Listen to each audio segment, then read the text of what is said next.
महागणाधिपतये नमः।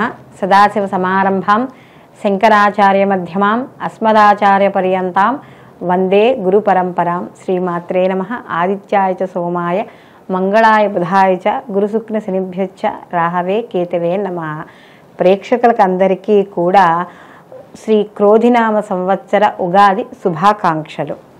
మనం ఈ శ్రీ క్రోధినామ సంవత్సరంలో మనం ఈ ద్వాదశ రాసుల వారికి కూడా నవగ్రహ సంచారాలను అనుసరించి మనం ఈ శుభాశుభ ఫలితాలు చెప్పుకోవడం అనేది జరుగుతుంది. అయితే ఇక్కడ ఈ సంవత్సర ఫలితాలు తెలుసుకోబోయే ముందర అంటే వీళ్ళు ఈ ద్వాదశ రాసుల వాళ్ళు కూడా ఈ సంవత్సరం అంతా కూడా ఎటువంటి విషయాల్లో జాగ్రత్తగా ఉండాలి, ఎటువంటి విషయాలు చేపట్టాలి, వివాహ విషయాల్లో కానీ గృహప్రవేశము, సంతానము, ఉద్యోగము, విద్య, వ్యాపారము, ఆరోగ్యము, ఇలా అన్ని రకాల విషయాల మీద కూడా మనకి ఒక అవగాహన అనేది తెచ్చుకుందుకు మనం ఈ ఉగాది సంవత్సర పంచాంగ శ్రవణం అనేది మనం చెప్పుకోవడం అనేది జరుగుతుంది. అయితే ఇక్కడ ఈ యొక్క మన ఈ ద్వాదశ రాశుల ఫలితాలు తెలుసుకునేటప్పుడు ఇక్కడ అన్ని గ్రహాల గురించి మనం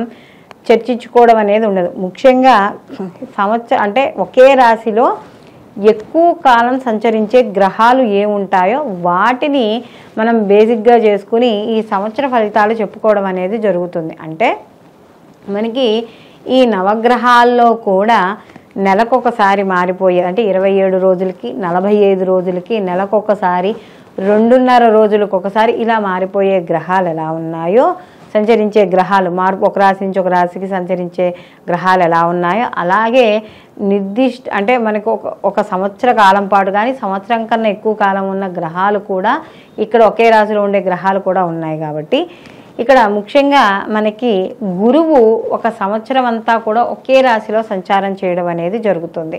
అలాగే శని భగవానుడు ఒకే రాశిలో 2.5 సంవత్సరాలు సంచారం చేస్తాడు. రాహుకేతువులు ఒకే రాశిలో 18 నెలలు సంచారం చేయడం అనేది జరుగుతుంది. కాబట్టి ఈ యొక్క ఉగాది ఫలితాలు అనేవి ముఖ్యంగా దేశ గోచారానికి సంబంధించినవి, అలాగే ఇటు దేశ గోచారంతో పాటుగా మన యొక్క జన్మ జాతకాలు అంటే గోచార రీత్యా మనం చెప్పుకునే ఫలితాలు. ఈ ఫలితాలు కూడా బేసిక్గా ఈ 4 గ్రహాల యొక్క సంచారాన్ని ముఖ్యంగా మనం పరిగణనలోకి తీసుకుని ఈ యొక్క ఫలితాలు చెప్పుకోవడం అనేది జరుగుతుంది. కాబట్టి మనం ఇప్పుడు ద్వాదశ రాశుల వారికి వీళ్ళకి శుభాశుభ ఫలితాలు ఏ విధంగా ఉంటాయి అనే విషయాన్ని తెలుసుకుందాం. సింహరాశి. సింహరాశిలోకి మఖ 1, 2, 3, 4 పాదాలు, పుబ్బ 1, 2, 3, 4 పాదాలు, ఉత్తర 1వ పాదము సింహరాశిలోకి వస్తాయి. అయితే సింహరాశికి రాశాధిపతి వచ్చి రవి. సింహరాశి వాళ్ళకి శ్రీ క్రోధినామ సంవత్సరంలో వీళ్ళకి ఆదాయ వ్యయాలు కానీ చూసుకుంటే వీళ్ళకి ఆదాయం 2, వ్యయం 14. కానీ వీళ్ళకి ఆదాయం తక్కువగా ఉంది, ఖర్చులు ఎక్కువగా ఉంటాయట మరి ఈ సంవత్సరం. అయితే రాజ్యపూజ్యం 2, అవమానం 2, ఇవి కూడా వీళ్ళకి సమానంగానే ఉండటోంది. అయితే ఇక్కడ మనం ఇందాక చెప్పుకున్నట్టుగా ప్రధాన గ్రహాలుగా మనం ఏదైతే చెప్పుకుంటున్నామంటే ఒకే రాశిలో ఎక్కువ కాలం సంచరించే గ్రహాలుగా అందులో మనకి ఈ రాశి వారికి మే 1 నుండి కూడా మనకి సంవత్సరాంతం వరకు కూడా దశమంలో గురువు సంచరించడం అనేది జరుగుతుంది. అది కూడా సువర్ణమూర్తిగా సంచారం చేస్తున్నాడు. శనేశ్వర సంవత్సరం అంతా కూడా సప్తమ స్థానమందు లోహమూర్తిగాను, రాహుకేతువులు సంవత్సర ఆరంభం నుండి సంవత్సరాంతం వరకు కూడా అష్టమ ద్వితీయ స్థానములందు తామరమూర్తులుగాను సంచరిస్తున్నారు. అయితే ఇక్కడ గురువు ఏదైతే బృహస్పతి సంచారం అనేది ఏదైతే ఉందో అది కొంతవరకు సానుకూల ఫలితాలను అనేది ఇవ్వడం అనేది జరుగుతుంది. ఎక్కడైతే ఉద్యోగాల్లో పనిచేస్తున్నారో ఆ పనిచేస్తున్న చోట అంటే కొంతవరకు ఫలితాన్ని ఇస్తుంది. కాబట్టి కాస్త ఆటంకాలు ఏవైతే ఉన్నాయో అవన్నీ కూడా ఎదుర్కోవాల్సి వస్తుంది. అయితే ఇక్కడ దశమంలో గురువు పూర్తి సంపూర్ణ ఫలితాలను ఇవ్వడం అనేది ఉండదు. అయితే ఇంకొక గురుస్థానంలో అంటే శుక్రుడు కూడా గురువే కాబట్టి ఇంకో గురుస్థానంలో ఉన్నా కూడా ఇక్కడ పై అధికారుల యొక్క ఒత్తిడి, వాళ్ళ యొక్క ఏవైతే ఆగ్రహాలకి వాటికి లోనవ్వడము ఇలాంటివన్నీ కూడా ఇక్కడ మనకు కనబడుతూ ఉంటాయి. అయితే ఇక్కడ గోచార రీత్యా గురువు కాస్త దశమంలో ఉన్నప్పుడు కొంత క్లేశాన్ని కలగజేస్తాడు. అంటే ఏదో రకమైన పీడ అంటే ఎలా అంటే ఈ ఉద్యోగం ఉంటుందా, లేకపోతే ఇంకో ఉద్యోగంలోకి మారదామా, మన పరిస్థితి ఏంటి అంటే అది రాజ్యస్థానం కాబట్టి కాస్త కొంచెం కెరియర్ మీద కొద్దిగా భయం ఉండడం అనేది కలుగజేస్తుంది.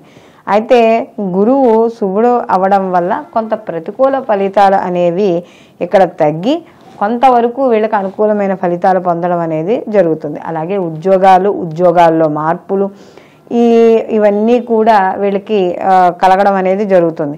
అయితే వీళ్ళకి సంవత్సర ఆరంభం నుండి కూడా ఆరంభంలో కుటుంబంలో కాస్త చిన్న చిన్న ఇబ్బందులు, గృహాల్లో కాస్త వాతావరణం సరిగ్గా లేకపోవడం అంటే కుటుంబ సభ్యుల వల్ల కావచ్చు, భార్యాబిడ్డల వల్ల కావచ్చు కాస్త ఇబ్బంది పడడం, విలువైన వస్తువులు కాస్త జాగ్రత్త పరుచుకోవాల్సి వస్తుంది ఈ సంవత్సరం వీళ్ళు.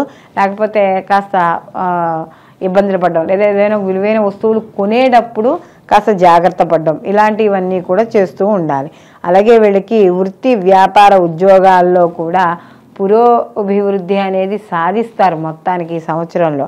అలాగే రాజకీయ పరంగాను, రాజకీయ నాయకులు ప్రభుత్వ పరంగాను వాటిపై ఏవైతే ఉన్నాయో అవన్నీ కూడా కాస్త కొంతవరకు సానుకూలంగా ఉండడం, అలాగే ప్రభుత్వ పరంగా ఏవైనా పథకాలు అలాంటివి చేపట్టినవి ఉంటే వాటి పరంగా కాస్త లాభాలు పొందడం ఇలాంటివన్నీ కూడా చోటు చేసుకుంటాయి. అలాగే వీళ్ళకి ఎవరైతే వైవాహిక జీవితంలోనూ జీవిత భాగస్వామి విషయాల్లోనూ కాస్త అనుకూలంగా ఉండడం అనేది జరుగుతుంది. అలాగే కుటుంబ వృద్ధి అనేది కనబడుతుంది. సమాజంలో కూడా కీర్తి గౌరవాలు అనేవి వీళ్ళకి పెరుగుతాయి. అలాగే ఇక్కడ కొంత బంధువర్గం నుండి ఆదరణ పెరగడం అనేది జరుగుతుంది. రాజకీయ నాయకులు ముఖ్యంగా ఇక్కడ ఈ సంవత్సరం వీళ్ళు రాజకీయ పరంగా కూడా కొంత విజయాన్ని సాధించడం అనేది జరుగుతుంది. అలాగే వ్యాపారస్తులు ముఖ్యంగా ఈ ఎవరైతే ధాన్య వ్యాపారం చేస్తున్నారో ఈ ధాన్యానికి సంబంధించి మిల్లులు అంటే రైస్ మిల్లులు అవి చేసే వాళ్ళకి గతంలో ఉండే వాటికన్నా కూడా ఈ సంవత్సరం కాస్త వీళ్ళకి అనుకూలమైన సమయంగా మనం చెప్పవచ్చు. అలాగే ఇక్కడ కొంత అనుకూలమైన వాతావరణం అలాంటివి కూడా కాస్త కలగడం అనేది జరుగుతుంది. సింహరాశి వాళ్ళకి ఇక్కడ కళత్ర స్థానమైన కుంభరాశిలో శని సంచారం కూడా మిశ్రమ ఫలితాలను ఇవ్వడం అనేది జరుగుతుంది. ఎందుకంటే సహజంగా సప్తమ స్థానం అనేది మనకి కళత్ర స్థానంగాను మనకి అలాగే కీర్తి గౌరవాలు, వ్యాపారము, భాగస్వామి వ్యాపారము ఇవన్నీ కూడా మనము ఈ యొక్క సింహరాశిలో మనం చెప్పడం అనేది జరుగుతుంది.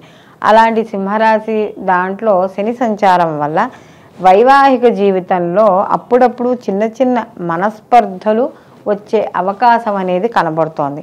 అలాగే ఇక్కడ కొంత మనస్పర్ధలు వచ్చినా కూడా వీళ్ళకి ధనపరంగా భార్య ద్వారా కొంత ఆస్తులు కలిసి రావడము, అలాగే కొన్ని రకాలైన వ్యాధులు కూడా ప్రబలడం అనేది కూడా జరుగుతుంది. అలాగే వీళ్ళు శత్రువులు కాస్త కొంచెం ఏవైతే శత్రువులు ఉన్నారో ఆ శత్రువులు కాస్త తిరగబడ్డము ఇలాంటివి కూడా కనబడతాయి. అలాగే ఇతరులు కాస్త ఎప్పుడూ కూడా ఏదో ఒక తప్పు చేస్తున్నామనో ఏదో ఒక రకంగా సాధించడం అనేది కూడా ఇక్కడ కనబడుతూ ఉంటుంది. అలాగే ఈ భాగస్వామి వ్యాపారాల్లో కూడా చిన్న చిన్న వ్యతిరేక ప్రభావాలు కూడా కనబడుతూ ఉంటాయి. అలాగే మీరు చేసే వ్యాపారాలు, ప్రయత్నాలు, విస్తరణ ఏదైతే ఉందో వాటిల్లో కాస్త జాగ్రత్తగా చూసుకుంటూ ఉండడం అనేది మంచిది. అలాగే సంపాదనా పరంగా ఏదైతే మీరు పొదుపు చేసినవి ఉంటాయో ఆ సంపాదన ఖర్చు పెట్టేటప్పుడు మాత్రం తప్పనిసరిగా జాగ్రత్త అనేది వహించుకోవాలి, లేకపోతే ఇబ్బంది పడే సూచనలు అనేవి ఇక్కడ కనబడుతున్నాయి. అలాగే ఇక్కడ ఏవైతే మీరు ఆదాయం కోసం చేసే ప్రయత్నాలు ఉన్నాయో అవి కాస్త ఆలస్యాన్ని ఇవ్వడం అనేది జరుగుతుంది. అంటే తక్కువ ఫలితాలను అంటే ఇక్కడ ఏమవుతుంది అంటే కాస్త వ్యాపార పరంగా కూడా కాస్త ఫలితాలు ఆలస్యంగా వచ్చినా కూడా కొంతవరకు నిలబడడం అనేది కూడా జరుగుతుంది. అలాగే ఇక్కడ కొన్ని పనులు చేసేటప్పుడు అంటే ఏదైనా ఒక ముఖ్యమైన నిర్ణయాలు కానీ పనులు కానీ చేసేటప్పుడు అసలు వాటికి సంబంధించిన బేసిక్ ఐడియా బేసిక్గా ఉండే ఇన్ఫర్మేషన్ ఏదైతే ఉందో అది తెలుసుకోవాలి. అదొకటి. మీరు చేసే పనుల వల్ల ఇతరులకు నష్టం అనేది కలిగించకూడదు. అంటే నైతిక విలువలు మనకి ఏవైతే ఉంటాయో అవి పోగొట్టుకోకుండా ఉండి ప్రతి పనిని కూడా చాలా అనుగుణంగా, చట్టబద్ధంగా, న్యాయబద్ధంగా చేసుకుని ముందుకు వెళ్ళడం అనేది మంచిది. అలాగే ఇక్కడ కాస్త కొంత మధ్య మధ్యలో కూడా ఇతరులు చేసే పనుల వల్ల కూడా కొంత చికాకులు అనేవి ఏర్పడతాయి. అందులో ద్వితీయ స్థానంలో కేతు ఉన్నాడు, అంటే కుటుంబ స్థానంలో ధనస్థానంలో కేతు ఉండడం వల్ల ఆర్థికపరమైన వాటిల్లో వచ్చే అంటే లాభాల్లో కావచ్చు, అవి ధనపరమైన వాటిల్లో కావచ్చు, అవి కొద్దిగా ఆలస్యమయ్యే అవకాశం అనేది ఇక్కడ కనబడుతోంది. అయితే ఇక్కడ కాస్త చిన్న చిన్న ప్రతిబంధకాలు కూడా ఏర్పడతాయి, ఎందుకంటే ధనస్థానంలో కేతు వచ్చి అష్టమ స్థానంలో రాహు ఉండడం వల్ల.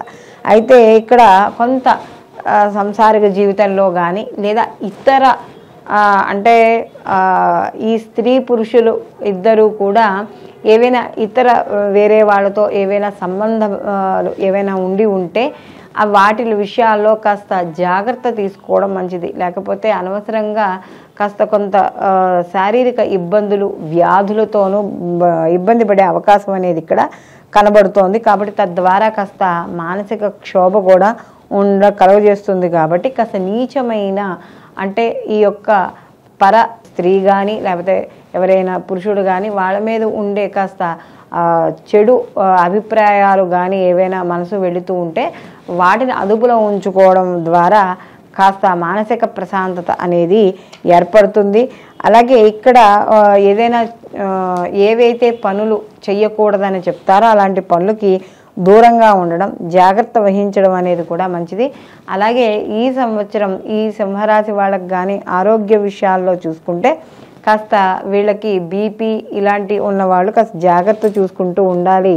అయితే వీళ్ళకి మాత్రం కాస్త సంతాన వృద్ధి ఇలాంటివి ఉంటాయి. అలాగే మొత్తం మీద వ్యాపారపరంగా కూడా సామాన్యంగా అనేది కనబడుతోంది.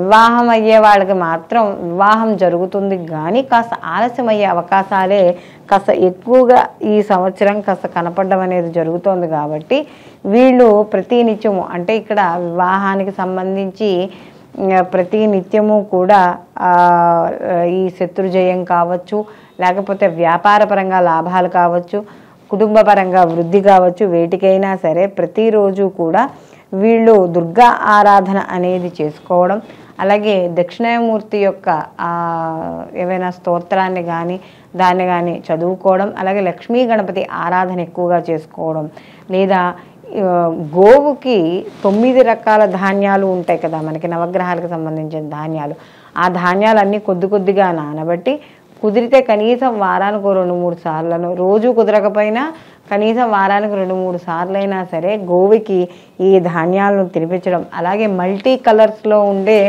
బట్టలు ఉంటాయి, వాటిని ఎవరికైనా పెట్టడం. ఇప్పుడు అందరికీ చీరలే పెట్టలేం కదా, ఓ జాకెట్ గుడ్డలు ఉన్నాయనుకోండి మల్టీ కలర్స్లో ఉన్నవి, కాస్త ముత్తైదుకి ఎప్పుడైనా మీ ఇంటికి ఎవరైనా వస్తే తోచినప్పుడు పెట్టడం. ఇలా పెట్టడం వల్ల ఈ కేతువు యొక్క అనుగ్రహం అనేది కలగడం అనేది జరుగుతుంది. మొత్తం మీద ఈ రాశి వారికి కానీ చూసుకున్నప్పుడు వీళ్ళు ఇలాంటివి ఈ గురుచరిత్ర పారాయణ ఇలాంటివి చేయడం ద్వారా కొంత అంటే దక్షిణామూర్తి కూడా గురువే కదా, కాబట్టి ఇలాంటి దైవారాధనలు చేయడం ద్వారా దైవబలం పెరిగి కాస్త ప్రతికూల ఫలితాలు తగ్గడం అనేది జరుగుతుంది.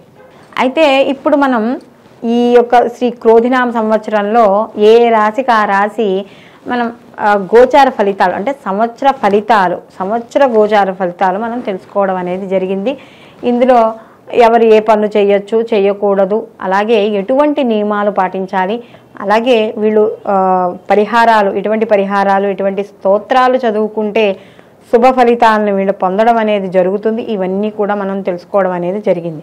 అయితే ఇది మనకి సంవత్సర ఫలితాలుగా పరిగణించడం అనేది జరుగుతుంది. అయితే దీనితో పాటుగా మనం ఎవరికి వాళ్ళకి వ్యక్తిగత జాతకాలు కూడా పరిశీలనలోకి తీసుకోవాలి. కారణం ఏమిటంటే ఈ వ్యక్తిగత జాతకాలు ఏవైతే ఉన్నాయో ఆ వ్యక్తిగత జాతకాలకి ఈ గోచార ఫలితాలను కూడా అనుసంధానం చేసుకోవడం ద్వారా పూర్తి సంపూర్ణమైన ఫలితాలని పొందడం అనేది జరుగుతుంది. అంటే ఇక్కడ జన్మజాతక రీత్యా జరిగే మహర్దశలు అంతర్దశలు ప్రత్యంతర దశల ద్వారా వ్యక్తి యొక్క జాతకంలో వచ్చే మార్పులు ఆ యొక్క ఫలితాలని ఈ యొక్క గోచార ఫలితాలకి ఈ గోచారంలో ఉండే గ్రహాల యొక్క స్థితిగతులకు అనుసంధానం చేసుకుంటూ అప్పుడు పనులు ముందుకు చేయడం ద్వారా మీరు చేపట్టే పనుల్లో తప్పనిసరిగా విజయం సాధించడం అనేది జరుగుతుంది. సర్వేజన సుఖినో భవంతు, లోకా సంస్థ సుఖినో భవంతు.